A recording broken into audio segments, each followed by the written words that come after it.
Децата од 0 до 17 години 31% од нив живеат во сиромаштија. Или 6% повеќе од работоспособното население и 10% од старото население.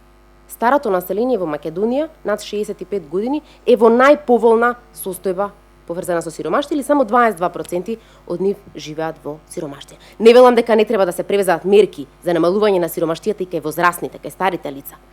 Но знаете како, децата се оние кои што понатаму треба да го водат општество. Ова општество треба да имаат квалитетна храна, треба да имаат квалитетно образование, треба да имаат квалитетен пристап до се она што значи нивни развој, а не да бидат на маргините од општеството. А 31% од децата во Македонија се токму на маргините и живеат во сиромаштија.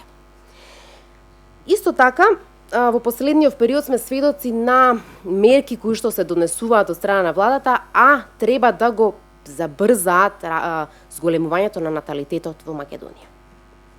Епа токму спротивно на тие мерки се покажа статистиките за домаќинства со 3 или повеќе деца. Значи 2 возрастни и 3 деца кои што се издржувани. И покажува дека за само 2 години процентот на сиромаштија во овие семејства се зголемил за 10. Сушност, во 2012 процентот на сиромашни семејства со 2 возрастни и 3 издржувани деца е 53%. А додека во 2012, тоа се однесува на 2012 година, додека во 2010 тој процент бил 44. И ова покажува дека овие мерки се комплетно нефункционални, дека квалитетот на живот кај овие семејства всушност се намалува. И ние генерираме сиромаштие или стимулираме развој на сиромаштие во оваа земја.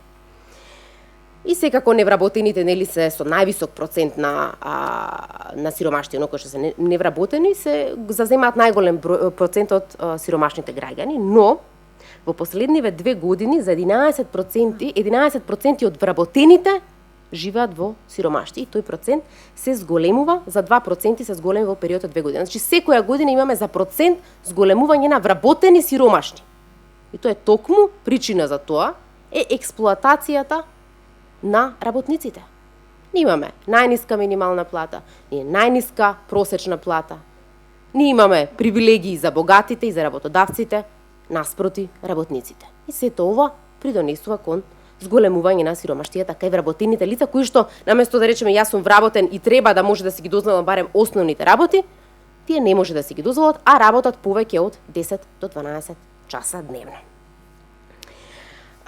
Исто така, ако сега веќе се спуштиме на оној квалитет на живот, зашто едно е да зборуваме за недостаток на пари, но друго е да зборуваме што во нашиот живот ние секојдневно не може да си задоволиме, а тоа се оние лајкен индикатори кои што Европската комисија ги донесе и тие се за сите нас универзални, така и треба да со нив може да ги компарираме земите, и оние кои што сакаат да пристапат во Европа и оние кои што се во Европа.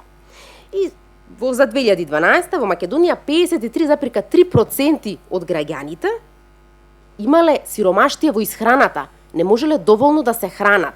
Половина од населението во Македонија не може да си дозволи протеин да земе соодветно на потребите за негов раствој и работоспособност. Ова ни укажува многу повторно за детската сиромаштија. Вие ако имате деца кои што немаат доволно протеини, тие не може да постигнат соодветни резултати ни во образованието. Многу е лесно да кажеме дека во Македонија имаме голем процент на анемични деца. Слаба им е крвта. И ајде ќе го фортифицираме брашното, не знам што ќе му правиме на млекото, место да кажеме дека луѓе, децата ни се гладни, треба да направиме нешто со нив, а не да поведуваме отрови во храната за да тие стимулираат создавање на хемоглобин во крвта. Навистина сметам дека мерките кои што треба да се однесуваат треба да биде прво да почнеме граѓаните да ни се најадат, па после тоа да разговараме за што и да е понатаму. Друго нешто е дека 26,8% од населението не може да го затопли својот дом. Тоа значи дека ако во текот на летото живеете во 3 соби и имате квалитетен живот, секој има свој приватен простор, во зима најверојатно живеат и во една соба. Со тоа драстично се намалува квалитетот на живење, прво заради приватниот простор, а ако ги земеме повторно децата, зашто мислам дека се многу загрозена категорија, тие немаат никаде да учат. Тие немаат свој простор за да може да имаат и слободни активности и време и простор за учење. Исто така, 64,4% не може да се ги покријат инцидентните трошоци. Ако ви се расипе машина за перење, ако треба да купите некои лекови кои што не се на позитивната листа и така натаму, не може да си ги дозволите од ваши лични средства. И последниот индикатор кој што ќе го споделам, а тоа е дека 39,5 или 40% од населението не може да си ги плати сметките за струја, вода и стамбени кредити или домување, се што кирија ако немаат стамбен кредит земено. Ова се 4 од вкупно 9 индикатори на Европската комисија кои што ги поставува таа секоја година и бара да се мерат. Останатите може да ги видите на Завод за статистика. Јас ги издвоив оние кои што за мене беа најрелевантни. Сега ако вие не исполнувате 4 или не може да се задоволите 4 од овие ставки, од овие 9 ставки, тогаш вие сте материјално лишени или материјално необезбедени во оваа држава. А знаете колку проценти всушност од населението не може да си дозволи 4 од 9 ставки? 40,9%. Скоро 41% од населението всушност е материјално лишено во Македонија. И ние не преземаме ништо апсолутно.